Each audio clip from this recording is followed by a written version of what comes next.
தமிழ்நாடு அரசின் சார்பில் அரசு பள்ளியில் பயிலக்கூடிய மாணவ செல்வங்களுக்கு இன்றைக்கு பாடப்புத்தகங்கள் அதேபோல் சீருடைகள் வழங்குகிற நிகழ்ச்சி இன்றைக்கு மாநிலம் முழுவதும் நடைபெற்று கொண்டிருக்கிறது. மாண்புமிகு முதலமைச்சர் அவர்களும் மாண்புமிகு துணை முதலமைச்சர் அவர்களும் மாண்புமிகு பள்ளிக்கல்வித்துறை அமைச்சர் அவர்களும் சென்னையிலே நிகழ்ச்சியில் கலந்து கொண்டு துவக்கி வைத்திருக்கிறார்கள்.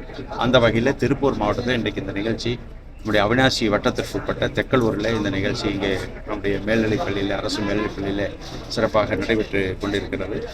இந்த ஆண்டு நம்முடைய திருப்பூர் மாவட்டத்தை பொறுத்தளவு நம்முடைய பயன்பெறக்கூடிய மாணவர்களுடைய எண்ணிக்கை 98,914 மாணவர்களும் மாணவிகளுடைய எண்ணிக்கை 1,05,719 மாணவ செல்வங்கள் இந்த ஆண்டு பயன்பெறுகிறார்கள். இந்த பள்ளிக்கல்வி பொறுத்தளவு தேர்ச்சி விதத்தில் கடந்த ஆண்டு நம்முடைய திருப்பூர் மாவட்டம் முதலிடத்தையும் இந்த ஆண்டு 3வது இடத்தையும் பிடித்திருக்கிறது.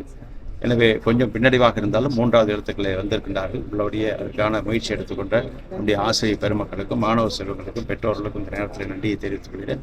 அதேபோல் 10ஆம் வகுப்பு தேர்வில் கடந்த ஆண்டு 26வது இடத்திலிருந்து இந்த ஆண்டு 17வது இடத்திற்கு முன்னேறி இருக்கிறது. படிப்படியாக நிச்சயமாக அதுவும் முதலிடம் 2வது இடத்திற்கு நிச்சயமாக வருவார்கள். அந்த வகையில் சிறப்பாக நம்முடைய திருப்பூர் மாவட்டத்தில் பள்ளிக்கல்வி செயல்பட்டு கொண்டிருக்கிறது.